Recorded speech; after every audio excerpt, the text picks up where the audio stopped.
Muito bem, se tudo deu certo, este vídeo está saindo no dia 31 de outubro, ou seja, no Dia das Bruxas. E por isso mesmo, eu resolvi vir aqui e trazer para vocês uma lista de 13 filmes de terror e de suspense para assistir no dia de hoje. Eu não sei se todo mundo sabe disso, mas eu fui criado praticamente assistindo filmes de terror, principalmente quando eu ia na casa da minha mãe ou na casa da minha avó paterna. Então sempre que eu ia para casa delas, eu acabava, vez ou outra, assistindo filmes de terror. Desde muito criancinha, assim, sei lá, com 6 ou 7 anos eu já assistia filmes de terror. Então eu acabei desenvolvendo uma predileção muito grande por esse tipo de filme em seus vários subgêneros. E exatamente por conta disso, eu resolvi trazer aqui para essa lista de indicações filmes que se enquadram em diferentes tipos de terror. Até porque assim a chance de você seguir pelo menos uma das minhas indicações aqui será maior, acredito eu. Outra coisa importante a ser dita nesse início é que eu resolvi não colocar filmes nacionais nessa lista, porque, se não me engano, no ano passado eu já fiz uma lista com os meus 13 filmes de terror brasileiros favoritos. Eu vou deixar o link para essa lista lá embaixo. Na verdade, eu vou fazer melhor do que isso. Eu vou deixar lá embaixo o link para uma playlist onde constam vários vídeos dentro dessa mesma proposta de indicar 13 textos ou filmes ou músicas ou discos diferentes para vocês, porque esse é um tipo de vídeo que eu faço com alguma recorrência e exatamente por conta disso é importante ressaltar aqui mais uma vez o método de escolha que eu adoto aqui para organizar essas minhas listas. Ainda que no caso dessa lista aqui, evidentemente, os primeiros filmes sejam os meus favoritos mesmo, isso não significa que os 13 filmes dessa lista são filmes assim os mais assustadores ou coisa do tipo. Nem tampouco que sejam de fato todos eles os meus favoritos, etc e tal. Na verdade, o que eu sempre faço quando eu vou organizar essas minhas listas é pensar no tema, e aí os 13 primeiros textos, ou neste caso aqui, os 13 primeiros filmes que me vêm à mente, são aqueles que eu acabo indicando para vocês, certo? Então, sem mais delongas, em 13º lugar nessa lista, eu coloquei um filme chamado Sinais. Ele foi lançado em 2002 e é dirigido pelo Shyamalan, ou algo do tipo. E Sinais é um filme que conta a história do Graham, que é interpretado pelo Mel Gibson, e que é um ex-pastor que perdeu a sua fé depois de passar por uma tragédia familiar. Então veja que o tema da fé vai ser muito importante nesse filme de uma maneira ou de outra. Pois bem, um belo dia, começam a aparecer alguns círculos no milharal da fazenda, onde esse personagem mora com sua família, e a partir de então, os sinais da presença alienígena entre aquelas pessoas vão se multiplicando cada vez mais e cada vez mais rápido. Primeiro de uma maneira bastante sutil, e depois, conforme a narrativa avança, esses sinais, esses contatos vão se tornando cada vez mais agressivos. Então, assim, eu até entendo quem não gosta desse filme, principalmente por causa do final. Eu não vou aqui entrar em maiores detalhes. Eu entendo as pessoas que acham aquela explicação do final meio frustrante, mas, por outro lado, eu acho que esse é um dos filmes mais tensos que eu já assisti, pensando nessa temática geral dos extraterrestres.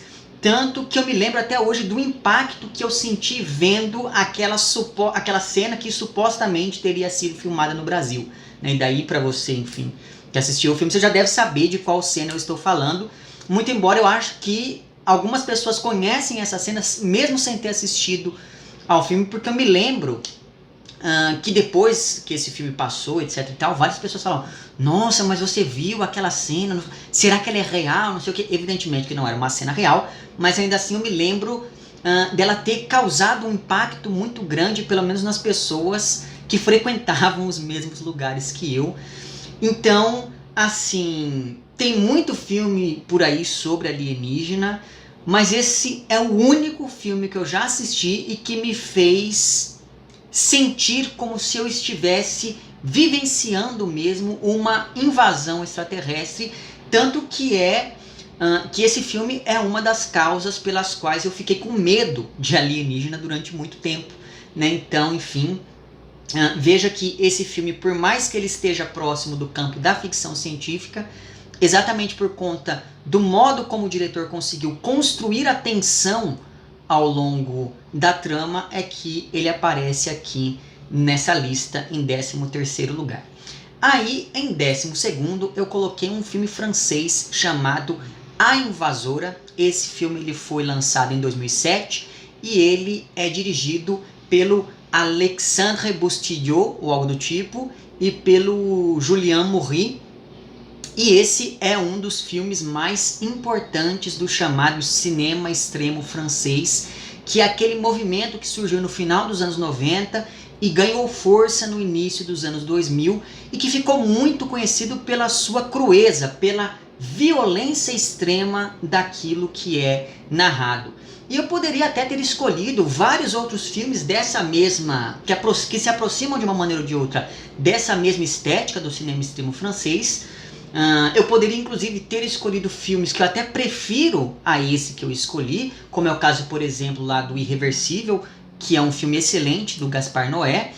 Mas eu escolhi A Invasora porque ele foi o filme que me apresentou a essa estética do cinema extremo francês, né? Então, exatamente por conta disso, eu acabo tendo aqui, digamos assim, um apego sentimental, entre muitas aspas, para com esse filme, exatamente porque ele me abriu os olhos para esse tipo de cinema com o qual eu sequer poderia sonhar, né? Porque a gente, como eu disse, desde muito novinho eu sempre fui acostumado a assistir filmes de terror, mas filmes de terror hollywoodiano, né? Que mesmo em casos extremos, como sei lá, o Albergue ou então os Jogos Mortais, ainda assim, apesar daquela violência gráfica, esse tipo de filme não me preparou para aquilo que eu veria aqui no A Invasora de 2007, que é um filme que acompanha então uma mulher chamada Sarah, que ainda está tentando se recuperar após a morte meio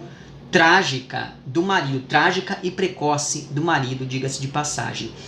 E como desgraça pouco é bobagem, a Sarah, para além de estar ali vivenciando o luto, ela também está grávida. E aí, certa noite, às vésperas do parto, a Sarah recebe a visita de uma mulher muito misteriosa que acaba invadindo a casa da protagonista com o objetivo de roubar o bebê que ela estava prestes a ter. E a partir de então, a gente tem uma sucessão de cenas bem incômodas, porque os diretores, eles não fazem questão nenhuma de esconder toda a violência da qual essa tal invasora do título se utiliza para tentar fazer ali o parto e recolher essa criança. E aí uma coisa que eu gosto bastante nesse filme é o modo como esses diretores usaram, por exemplo, o jogo entre luz e sombra para poder criar uma atmosfera de tensão e para poder também explorar o mesmo ambiente de jeitos diferentes. Tanto que, graças a esse uso da iluminação, por exemplo, de início eu até pensei que a tal invasora fosse um ser sobrenatural, que ela fosse um fantasma ou coisa do tipo, né? Até porque o número da casa em que a Sarah mora é 666, então eu pensei que fosse algo nesse sentido mais sobrenatural, mas mesmo não sendo algo sobrenatural, essa mulher vive o inferno ali na própria casa.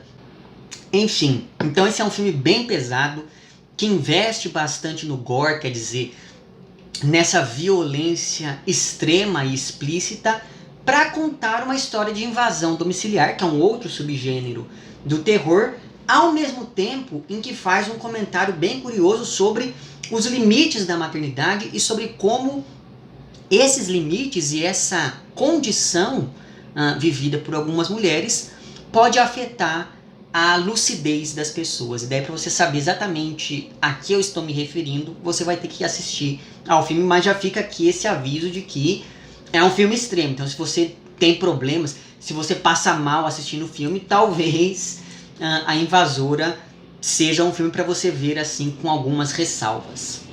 Bom, aí em 11º lugar eu coloquei um filme de 2012, é um filme que ele foi dirigido pelo Scott Derrickson, e ele é estrelado pelo Ethan Hawke, e eu estou falando de A Entidade, né? O personagem principal desse filme é um escritor de romances policiais que escreveu um livro muito bom, que fez muito sucesso no passado, só que desde então ele nunca conseguiu nada parecido, ele nunca conseguiu emplacar um novo sucesso.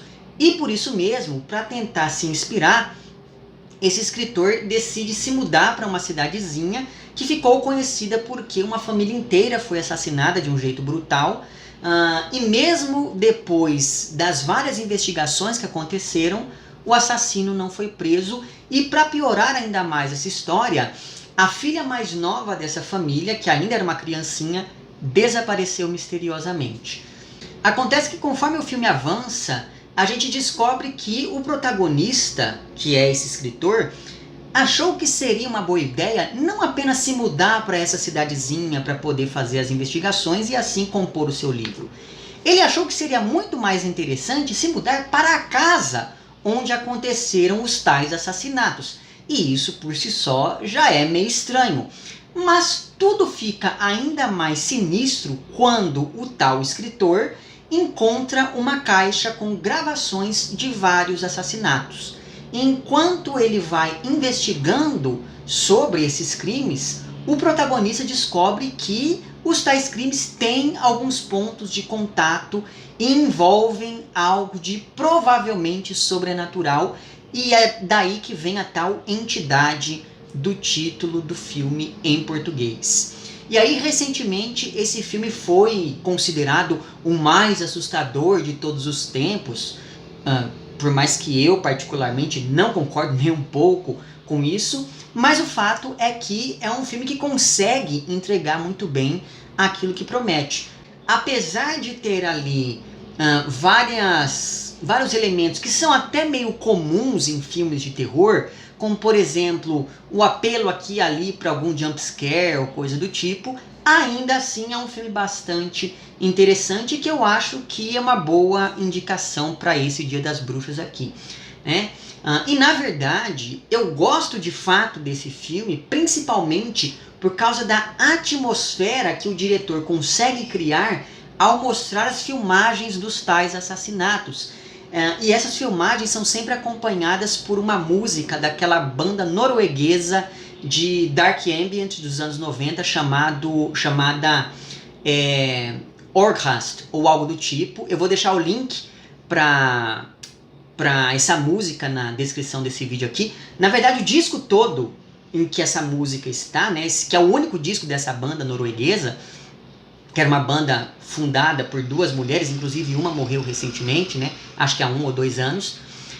O disco todo é um disco bem macabro, é aquele tipo de disco que se você escuta durante o dia, você fica com medo. Não estou exagerando aqui, tá? Então, assim, o fato de ter essas músicas na trilha sonora do filme contribui para essa atmosfera opressiva, que é o que particularmente me agrada nessa narrativa, principalmente nos momentos que mostram as tais filmagens amadoras ali dos assassinatos. Então fica aqui em 11º lugar A Entidade. E daí, veja bem, no início dos anos 2000 aconteceu uma onda de remakes hollywoodianos de filmes de terror orientais. E foi graças a isso que eu entrei em contato com esse que é um dos meus tipos de terror preferidos, por mais que várias pessoas torçam o nariz para o cinema de terror oriental. Eu particularmente gosto muito daquela estética e de como eles conseguem trazer elementos culturais muito fortes para as narrativas, e por isso mesmo os próximos 3 filmes dessa lista são filmes de terror asiáticos. O primeiro deles é um filme chamado Cairo, ou algo do tipo. Ele é um filme que ele foi lançado em 2001 e ele é dirigido por um sujeito chamado Kiyoshi Kurosawa, ou algo do tipo, né? Não sei se ele tem alguma relação de parentesco com o Kurosawa lá do século XX, mas enfim. E uma coisa aqui é que esse filme ele ganhou um remake em 2006, se não me engano, chamado Pulse, mas evidentemente que eu indico que você assista essa versão original, que é lá de 2001, o filme japonês, etc. Bom, em Cairo a gente acompanha basicamente duas narrativas envolvendo o surgimento inexplicável de fantasmas em contextos que envolvem a tecnologia. Isso por si só já é uma coisa muito curiosa, né? Em uma dessas histórias nós temos ali um rapaz que instala um programa no computador e esse programa faz com que esse sujeito entre em contato com alguns vídeos meio perturbadores. E daí, depois disso, várias pessoas próximas a esse rapaz começam ou a cometer suicídio ou a desaparecer de um jeito misterioso. Já a segunda trama, a segunda linha narrativa, acompanha uma moça que teve um amigo que também cometeu suicídio depois de registrar a imagem que supostamente seria de um fantasma. O que eu gosto bastante nesse filme é principalmente a atmosfera que o Kiyoshi Kurosawa conseguiu criar sem, por exemplo, apelar para jumpscare, sem apelar para nada muito magnífico. Esse é aquele tipo de filme que às vezes tem uma pessoa parada no fundo da sala e você fica com medo. Então, assim, só por isso eu acho que já é um filme que tem algum mérito. E eu, particularmente, fico muito mais assustado com essa ambientação opressiva do que com um bicho pulando na tela ou coisa do tipo. Tanto que, como o filme aborda bastante a questão do suicídio e da presença de espíritos entre os vivos, chega um momento em que a gente fica apreensivo, porque a gente não sabe quem está vivo ou quem não está, conforme os personagens vão se encontrando com outras pessoas. Então eu particularmente ficava o tempo todo, tá, mas será que essa pessoa está viva ou será que é mais um fantasma? Então, porque o fantasma oriental, ele tem esse traço característico, né? Porque é uma maquiagem pálida e ponto final. Então não tem nada de escandaloso que denuncie que aquela pessoa é um fantasma. E no caso desse filme de 2001, essa atmosfera ajuda a confundir ainda mais quem é e quem não é fantasma nessa história toda. Então fica aqui em 10º lugar o Cairo. Em 9º lugar está aqui nessa lista Onibaba, que aqui no Brasil recebeu o título A Mulher Demônio. É um filme de 1964, dirigido por um sujeito chamado Kaneto Shindo, ou algo do tipo, e daí eu gostaria de aproveitar para fazer um parêntese aqui e indicar esse DVD chamado Obras-Primas do Terror. Esse que eu tenho aqui é o volume 5, na verdade eu indico a coleção inteira que eu tenho aqui. Um dia eu mostro ainda para vocês. E o volume 5, ele é dedicado apenas ao cinema japonês. Então, assim, tem vários filmes aqui muito interessantes. E um desses filmes é, então, aqui, A Mulher Demônio, que, se não me engano, hoje em dia você consegue encontrar com relativa facilidade até no YouTube, mas antes não era assim, né? Enfim, então, feito aqui essa pequena indicação, que, veja bem, eu não estou sendo pago para indicar essa coleção, então, na verdade, nem sei se ela ainda está à venda, mas enfim, o volume 5 aqui é um DVD que tem lá a tal da Mulher Demônio, que, como eu disse para vocês, é um filme de 1964. E esse é outro filme que, tal qual lá A Invasora, investe na construção de um espaço ameaçador, usando principalmente a iluminação para dar um caráter mais dramático às atuações, até porque, como é um filme de 64, nós estamos falando de uma película preto e branco, né? Então esse filme ele acompanha a história de uma senhora que vive isolada com a nora em uma cabana no meio do nada, e tudo se passa no Japão do século XIV durante uma guerra civil, e essa guerra civil fez com que o homem da casa, ou seja, o filho da mulher mais velha e que, portanto, é casado com a mulher mais nova, saísse de casa, né? Ele foi para a guerra e não voltou. E aí, para sobreviver, como elas moram no meio de lugar algum, essas mulheres têm que saquear samurais e homens que estão por ali perdidos naquela região, e tudo continuaria assim não fosse a chegada de um suposto companheiro de batalha do filho / marido dessas mulheres. E o problema é que a moça mais jovem acaba se interessando afetiva, mas também sexualmente pelo tal sujeito, de modo que a sogra começa a tentar afastar a nora desse cara, até porque ela sabe que se a nora for embora, ela iria ficar ali sozinha no meio de lugar algum, e daí como ela já tem uma certa idade, ela tem medo de não conseguir sobreviver ante as circunstâncias que a rodeiam, né? E essa senhora consegue assustar essa mulher, essa nora, durante algum tempo, principalmente depois de encontrar uma máscara de demônio em circunstâncias que eu não vou esclarecer aqui, porque você vai ter que assistir o filme para saber.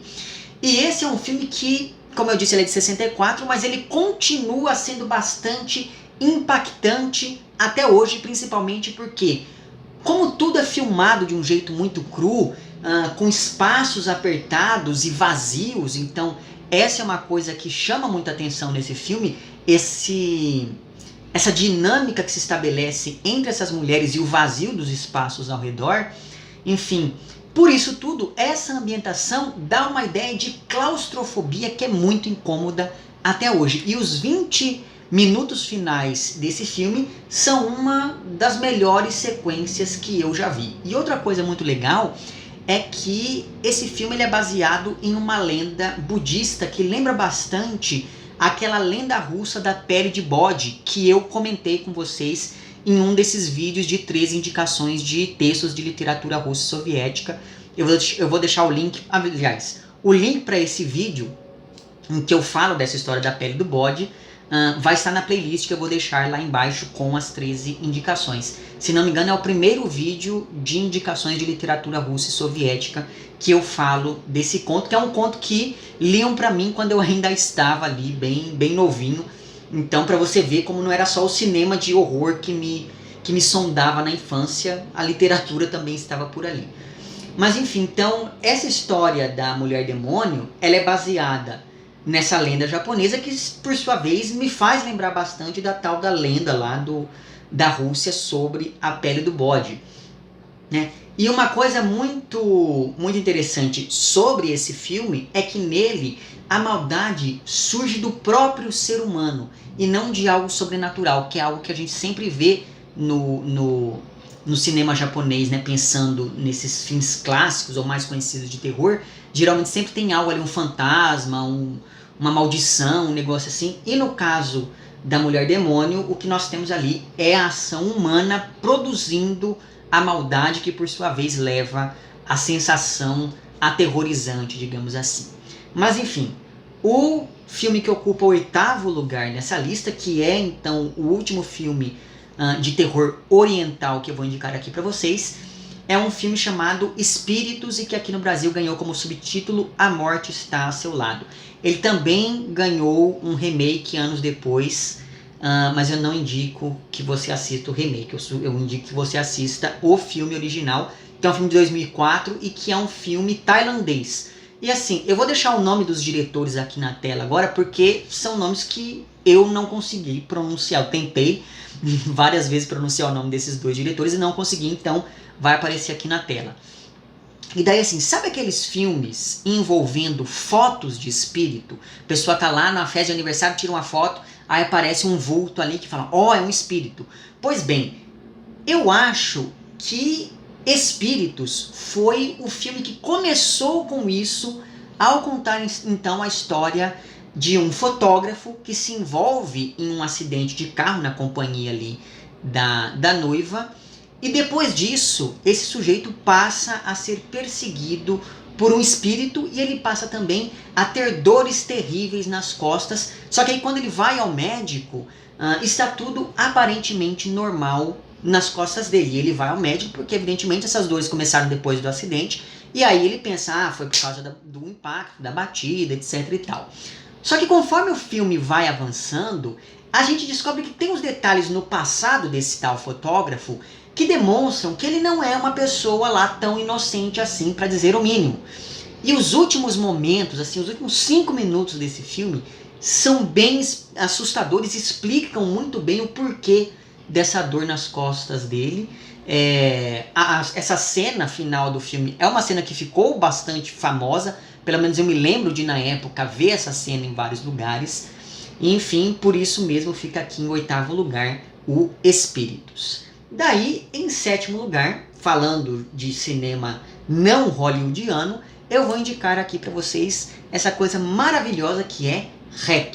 É um filme de 2007, dirigido pelo Paco Plaza e pelo Jaume Balagueró, ou algo do tipo. E para mim, REC é o melhor filme de found footage já feito. E para quem não sabe, esse é um subgênero do terror no qual a gente tem filmagens de câmeras assim tremidas na mão, ou então filmagens supostamente reais que foram encontradas, etc e tal. Que aí entra a Bruxa de Blair, a Atividade Paranormal e vários outros filmes, que são filmes que tentam contornar o baixo orçamento de uma maneira bastante inteligente. Porque afinal de contas, se é tudo gravado ali de maneira amadora, você não precisa gastar com efeitos, com pós-produção, etc e tal. Então é uma saída muito interessante. E é por isso que, de uns tempos pra cá, abundam filmes desse gênero.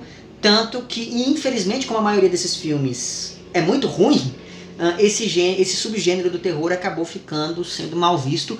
Mas REC é uma exceção a esse tipo de filme, porque existe uma explicação plausível do porquê os personagens continuam filmando, né? Porque você pensa nesses filmes, sei lá, a Bruxa de Blair, eles vão pra floresta, não sei o quê.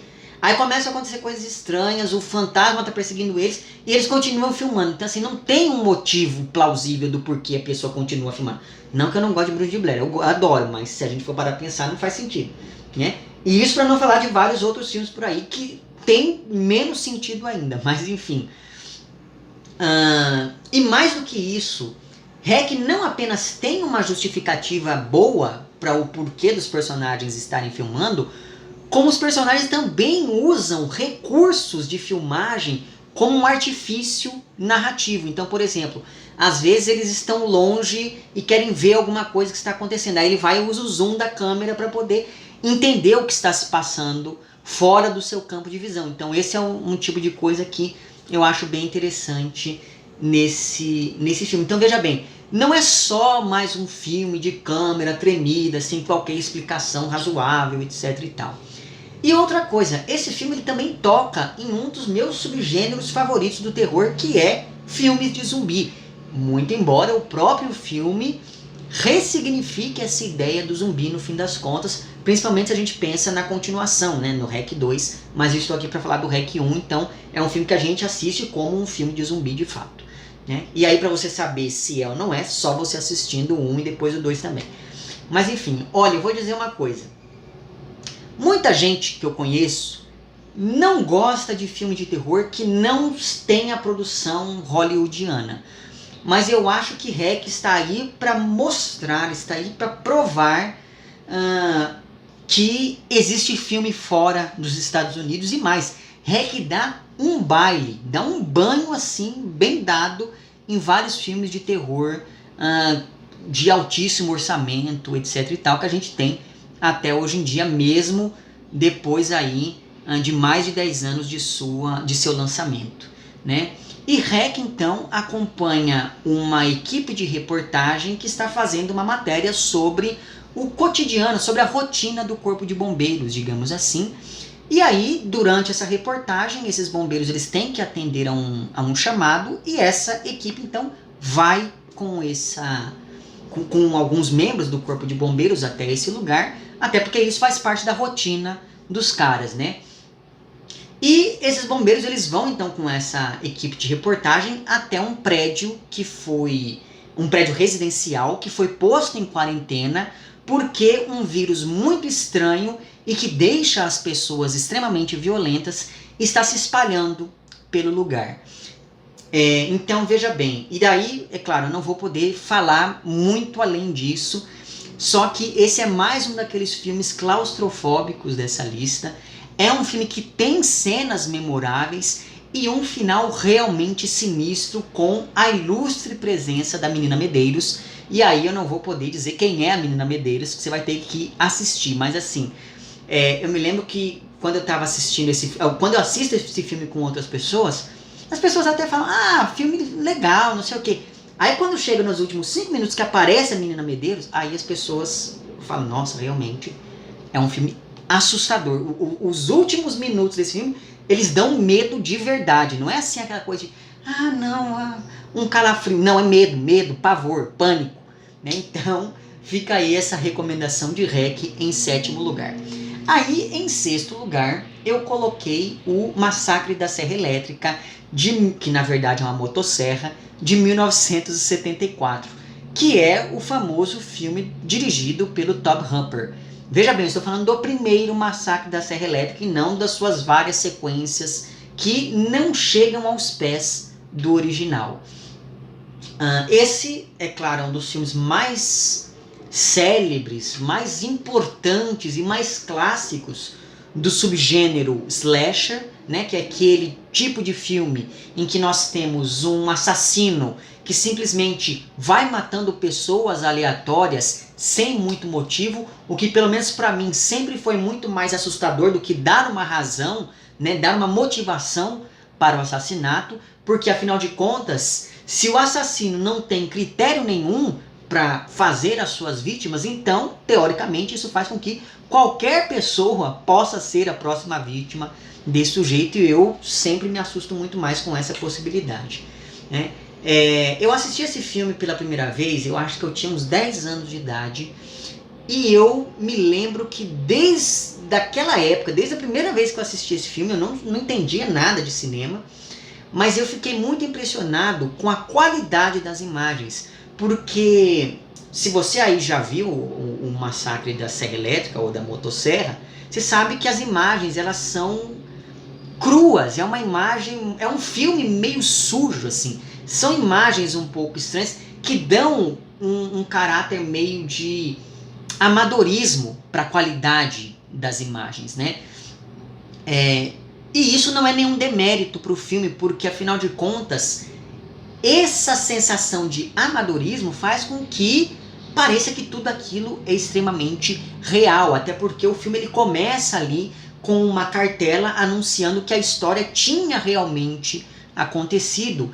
E mesmo as atuações, que em alguns momentos são meio amadoras, elas acabam reforçando o caráter documental, a naturalidade do filme. E daí assim, assistir isso com 10 anos, né, você vê aquelas cenas ali, aquela crueza na hora de gravar, aquelas atuações que não parecem atuações, parece que tudo aquilo ali é de fato real. Eu falei, meu Deus do céu, esse negócio aconteceu de verdade, né? E, enfim, por aquele final fiquei extremamente assustado com o filme, e isso mexeu comigo assim durante muito tempo. Não que eu tivesse medo do tipo, mas é um filme que me deixou bastante impressionado na época, e é exatamente por conta disso que ele está aqui em 6º lugar nessa lista. Então por aí você já tira que não é por acaso que esse filme mudou a história do cinema de horror. E eu diria não apenas do cinema de horror, mas enfim. A narrativa acompanha basicamente um grupo de amigos que está ali fazendo uma viagem por uma cidadezinha do interior do Texas. E o início desse filme ele é muito bom porque enquanto esses amigos estão ali conversando dentro dessa Kombi, pela estrada, animados, discutindo, etc e tal, o locutor no rádio está o tempo todo falando de uma onda de assassinatos que está acontecendo ali naquela região. Então isso já vai nos preparando para o que virá a seguir. E logo de cara esses jovens já vão se deparando com um personagem mais esquisito do que o outro, a começar por um sujeito que estava parado na beira da estrada pedindo carona. E assim, de longe, esse personagem, esse sujeito já é sinistro, de perto parece que ele está longe ainda, né? Mas enfim, eventualmente esse grupo chega a uma casa cheia de ossos e outros itens de decoração de gosto duvidoso, digamos assim. E aí é que começa o verdadeiro massacre, conforme o Leatherface é apresentado junto com sua família de canibais e passa a perseguir e a matar sistematicamente cada um desses tais jovens protagonistas. E assim, esse filme ele, juntamente com o próximo dessa lista, que ocupa o 5º lugar, ele é um filme assim que ele é responsável por estabelecer várias coisas que a gente vê até hoje em dia em filmes de terror desse subtítulo, né? Desse subgênero, melhor dizendo. Mas enfim, então fica aqui em 6º lugar o Massacre da Serra Elétrica.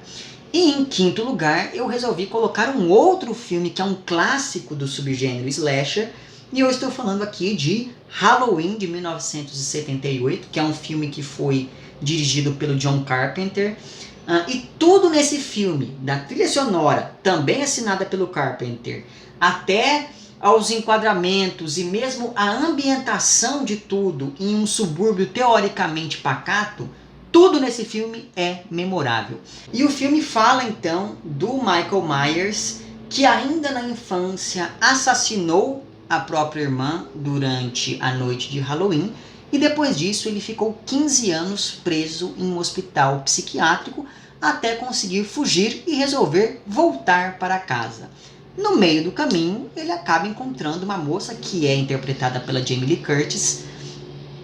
E assim, essa é uma moça aleatória, pelo menos nesse primeiro filme, né?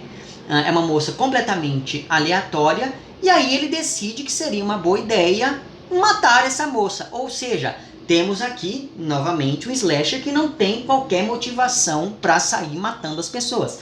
Tanto que o Michael Myers faz exatamente isso. Qualquer pessoa que se atravessa em seu caminho, ele vai lá e mata sem nenhuma explicação. E o que eu gosto aqui é principalmente dessa falta de motivos do assassino. Ele mata porque sim, porque ele pode matar. E isso sempre me deixou muito impressionado desde que eu assisti a esse filme pela primeira vez, lá também com os meus 9 anos, ou talvez até um pouco antes, né? E só a presença do Michael Myers parado em um canto olhando para os outros personagens já basta para ser assustadora, assim como também o uso da câmera subjetiva para sugerir a presença desse vilão em todo e qualquer lugar. Então assim, o primeiro filme do Halloween é realmente uma obra-prima do terror. Em 4º lugar nessa lista eu coloquei O Bebê de Rosemary, que é um filme de 1968, dirigido pelo Roman Polanski. E eu sei que no começo do mês eu já indiquei que vocês lessem o livro que baseou esse filme, mas eu não poderia deixar de indicar agora essa obra-prima do cinema de horror, né? Tanto que esse é um dos poucos filmes de terror que tem Oscar, se não me engano é um Oscar de melhor atriz coadjuvante para Ruth Gordon, que interpreta a Mimi. Então por aí a gente já percebe que é um filme que ele teve algum impacto. E a história você já sabe, né? Nós temos ali um jovem casal, que é a Rosemary e o Guy, se mudando para um prédio com um passado nada católico, digamos assim. E aí, a partir do momento em que eles se mudam para esse lugar, esse jovem casal começa a se relacionar ali com um casal de idosos, que é lá então o Roman e a Mimi. Acontece que, depois de um tempo morando nesse lugar, a Rosemary fica grávida em circunstâncias misteriosas. E a partir de então, tudo indica que ela está sendo perseguida por um culto de adoradores do diabo que aparentemente tem algum interesse, algum propósito bem nefasto para a criança que a Rosemary está esperando, até porque a gravidez dela é bem estranha e a fecundação aconteceu de um jeito bem estranho também. E aí, para você saber o porquê de toda essa estranheza, você vai ter que assistir ao filme. Mas enfim, para piorar a situação, o próprio marido da Rosemary acabou se aliando ao tal culto com a promessa de se tornar um ator de sucesso, porque até então ele era um ator bem medíocre. E aí assim, a direção desse filme é muito boa, principalmente por demonstrar, por exemplo, o afastamento do casal protagonista, usando só o movimento da câmera, usando só os enquadramentos, os cortes. E mais, essa direção ela é muito competente ao criar tensão a partir de praticamente um único espaço, que é o apartamento da Rosemary. Por mais que o filme aconteça em outros lugares, grande parte das ações se passa ali nesse mesmo cenário. Isso para não falar da trilha sonora, que se destaca principalmente pela canção de Ninar cantada pela própria Mia Farrow, que é a atriz que interpreta a Rosemary. E assim, essa canção de Ninar é uma das coisas mais assustadoras que eu já ouvi na minha vida, né? Mas enfim, então fica aí essa recomendação em quarto lugar do Bebê de Rosemary. E já que nós estamos falando aqui do diabo, de bruxaria, etc e tal, o filme que ocupa o terceiro lugar nessa lista é A Bruxa, que é um filme de 2015 dirigido pelo Roger Deggers, que é um filme que gerou alguma polêmica porque ele foi vendido como um filme tenebroso, assustador pra caramba, não sei o quê. E na verdade o tipo de terror que nós temos nesse filme ele é muito mais sutil, né? E isso acabou, enfim, fazendo com que muita gente torcesse o nariz e odiasse A Bruxa, etc e tal. Mas é um dos meus filmes favoritos de todos os tempos, não apenas no gênero terror, né? Mas enfim, o filme se passa no século XVII, na Nova Inglaterra, e acompanha uma família que teve que se isolar perto de uma floresta depois de ser expulsa da cidadezinha onde vivia, aparentemente por culpa da filha mais velha, chamada Thomasine, que é interpretada pela Anya Taylor-Joy. Se não me engano, esse foi o primeiro papel de grande destaque dessa atriz, que hoje está aí bem famosa, etc e tal, né? E assim, só um detalhe, porque o nome da personagem é Thomasine, e aí você pega as últimas letras do nome dela, né? Sin é pecado em inglês, então aí você já tem a marca do pecado colada na identidade dessa personagem, e isso não é à toa.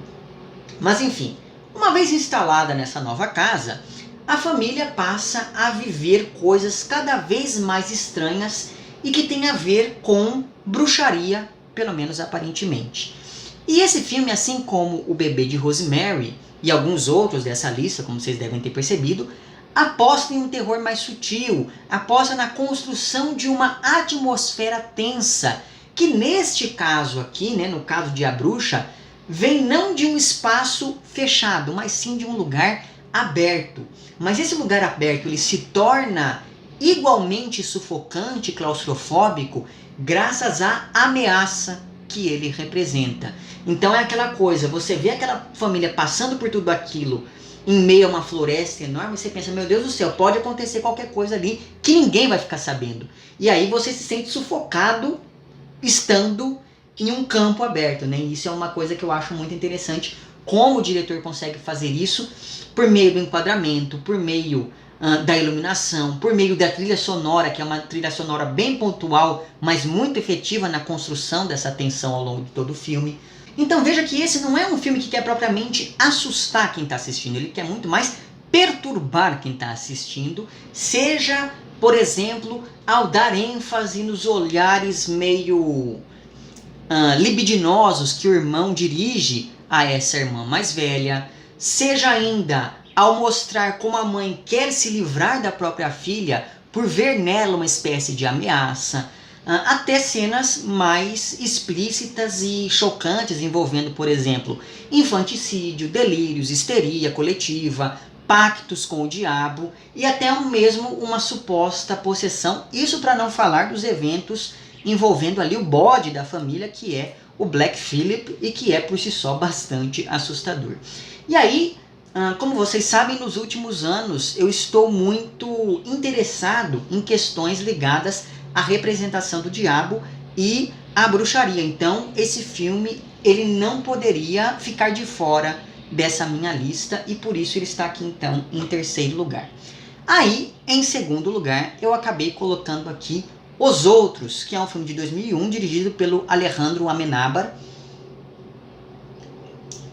e que é enfim, esse seria mais um filme de Casa Mal Assombrada, não fossem alguns detalhes bem significativos ao longo da trama e principalmente não fosse o final.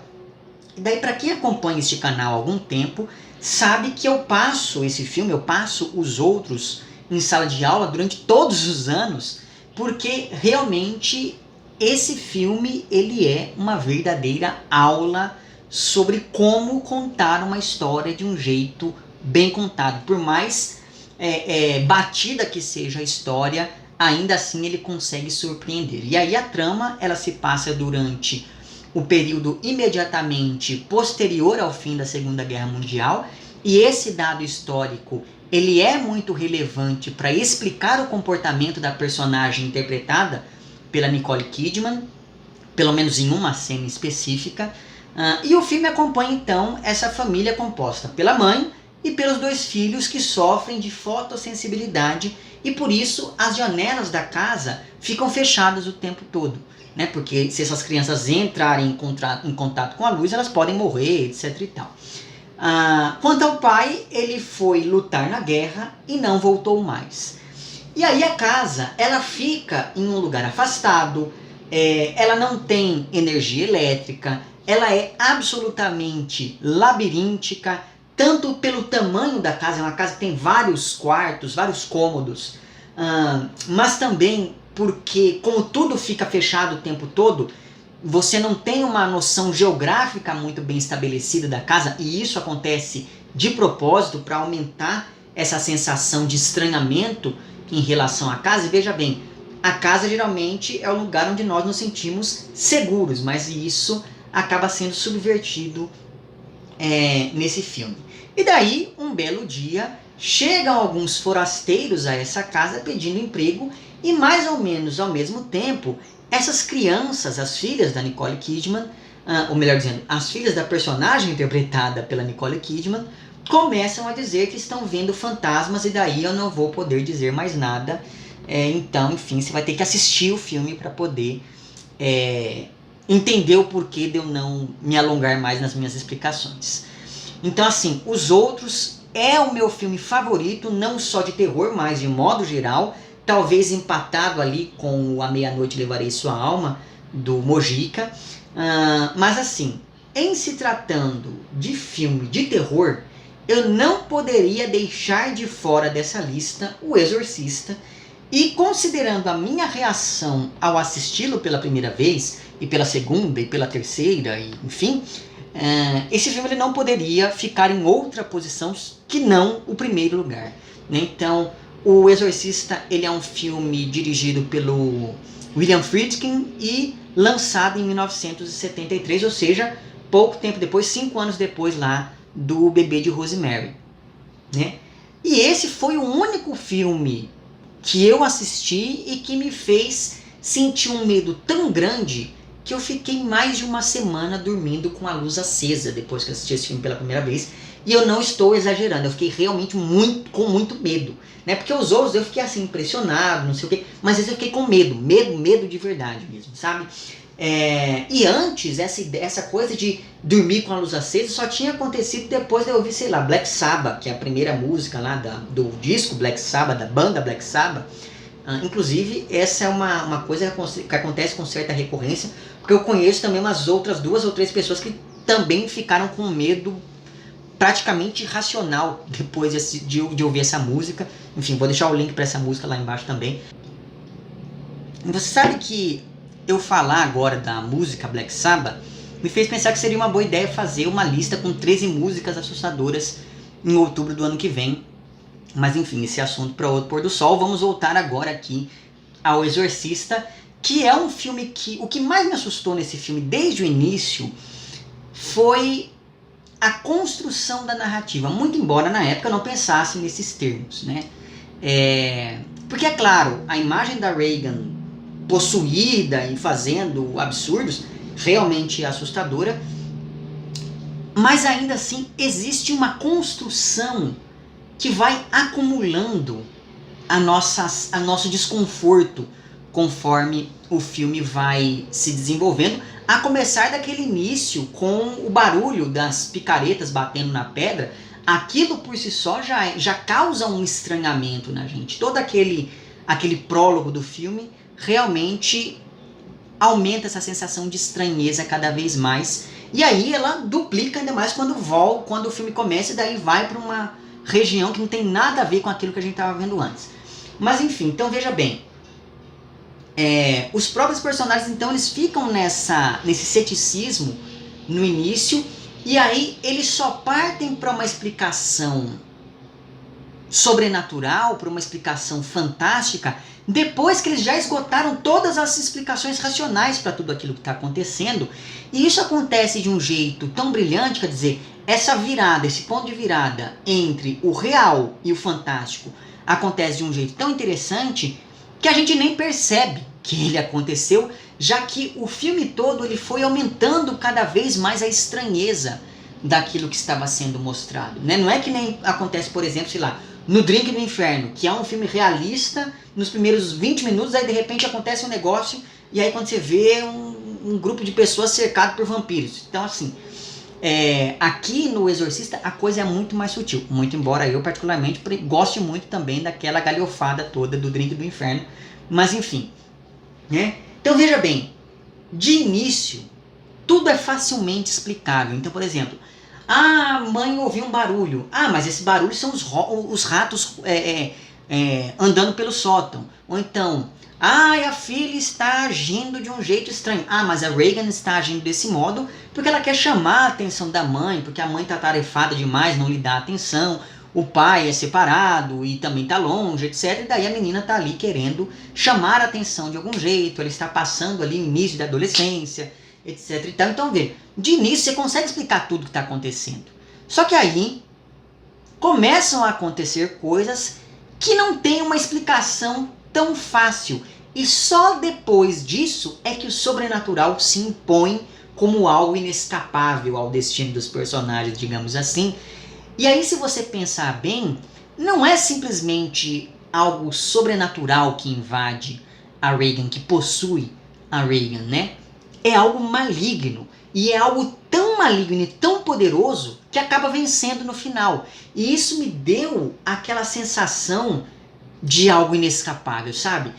Nós estamos falando ali de uma força do além que vira a vida dessas personagens de cabeça para baixo sem que elas possam fazer nada, né? Então, assim, é um final bastante pessimista, o final daquele filme. E esse pessimismo, eu não estava acostumado com ele quando eu era criança e assistir. Porque filme, desenho, novela, seja lá o que for, o mal ele tá vencendo por um tempo e de repente acontece uma coisa, os mocinhos conseguem se libertar. No Exorcista, tudo bem. A Regan, ela consegue ali ficar livre, não sei o que, eu acredito que você já sabe do final do filme, né? Então, spoiler não é um problema aqui. É um filme que vai fazer 50 anos no ano que vem, pelo amor de Deus. Mas enfim. E aí quando você chega no final do filme, né? Mesmo que a Regan esteja bem, o Padre Carras tem um final tenebroso. Então assim, o mal venceu. Foi isso que eu fiquei na minha cabeça naquela época. E isso me deixou apavorado. Como eu disse, eu fiquei mais de uma semana dormindo com a luz acesa depois de assistir a esse filme. Então, por um lado, nós temos a história dessa mãe, que é uma atriz e cuja filha pré-adolescente ali começa a apresentar um comportamento cada vez mais estranho, até tangenciar o sobrenatural, e aí a própria mãe acaba vendo coisas inexplicáveis acontecendo, né, como por exemplo móveis se movendo e coisas do tipo. E por outro lado, nós temos a história do Padre Carras, que está tendo de lidar ali com algumas questões familiares e também está tendo de lidar com o arrefecimento da própria fé. Então veja que essa lista começou e agora está terminando com filmes que abordam a fé de um jeito ou de outro, né? Então isso não é por acaso. Mas é atrás desse padre sem fé que a mãe desesperada recorre quando percebe que o que atormenta a filha não são os hormônios, não são as mudanças da vida, não são, enfim, elementos cotidianos e banais. Quando essa mãe percebe que o que está atormentando a própria filha é o diabo, aí ela vai atrás do padre por recomendação dos próprios médicos, né? Então quem não conhece uma história assim, né? Do tipo, paciente terminal, daí o médico olha e fala, olha, eu não posso fazer mais nada, se você tem fé, reze. É mais ou menos isso que os médicos dizem para a mãe da Regan lá no Exorcista. E aí, assim, esse conjunto de coisas acabou garantindo o primeiro lugar deste filme nesta lista aqui de 13 indicações para que você assista nesse Dia das Bruxas, certo? Enfim, é isso. Deixe lá embaixo as suas indicações, né? Se você gosta de filme de terror, quais filmes de terror você indicaria para alguém ver hoje e quais filmes de terror você vai assistir hoje, né? Eu gosto muito, como eu disse, o terror é o meu gênero cinematográfico favorito. Então, já fazia tempo que eu estava pensando em fazer essa lista e resolvi colocar isso em prática agora, neste ano, certo? Então eu vou deixar lá embaixo, na descrição desse vídeo, o link para a playlist com esse projeto das 13 indicações e vou deixar também o link para o meu perfil no Apoia-se. E assim, caso você possa e queira contribuir financeiramente com este meu trabalho aqui na internet, você pode fazer isso clicando lá no link e conhecendo os planos de apoio e também as recompensas equivalentes a cada um desses planos, certo? Fica aqui o agradecimento às pessoas que já contribuem para esse meu trabalho por aqui. E para você aí que quer contribuir, mas não financeiramente, você pode fazer isso mostrando para o algoritmo do YouTube que meu conteúdo é relevante. Então, compartilhe esse vídeo, curta, comente, etc, etc, etc. Certo? Vemo-nos então nos próximos vídeos e um amplex.